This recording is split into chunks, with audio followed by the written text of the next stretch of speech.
લોકો હોય છે કોઈ સાહેબીમાં નહીં, અને ભૂતપૂર્વ વડાપ્રધાનો લોકોના ઘર સુધી પહોંચતા, એમની વાત જાણતા અને એમના માટે કામ કરતા. કોંગ્રેસ પાર્ટીએ જેનો ચૂંટણી ઢંઢેરો આપ્યો એની પણ વાત કરી. એટલે હું બનાસકાંઠાની જનતા વતી પ્રિયંકાજીનો ખૂબ ખૂબ આભાર માનું છું. બેન મારો તમને સવાલ છે કે ખાસ કરીને આ બે સમાજનું અહીંયા આગળ પ્રભુત્વ છે, ચૌધરી સમાજ, ઠાકોર સમાજ ને કાંટાની ટક્કર પણ મનાય છે, હાઈ વોલ્ટેજ બેઠક છે, તમે શું કહેશો એ બાબતમાં? હું કોઈ સમાજ વચ્ચેની ચૂંટણી નથી માનતી. આ ચૂંટણી એ બનાસકાંઠાની જનતા લડે અને જનતા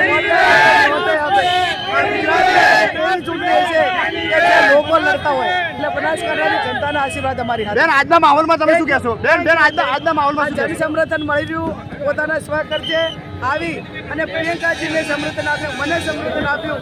અને પ્રિયંકાજી કે બનાસની બેન, મારી બેનને જીતાડજો. જે પરિવારનું આ દેશ માટે અને આ જિલ્લા માટે કંઈક યોગદાન છે, એ પરિવારનો સભ્ય આજે બનાસકાંઠામાં પહેલી વાર આવીને જયાણમાં વાત કરી છે કે આવનાર ભવિષ્યને ખૂબ ઉજ્જવળ ભવિષ્ય માટેની વાત કરી. એટલે આ દબાવો નહીં.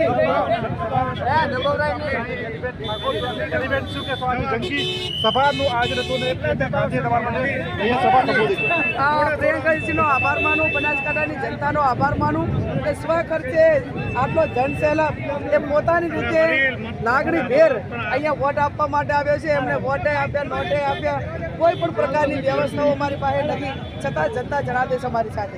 બિલકુલ આપ પ્રચાર કરી રહ્યા છો, પીએમ પણ અહીંયા પ્રચાર માટે આવી ગયા.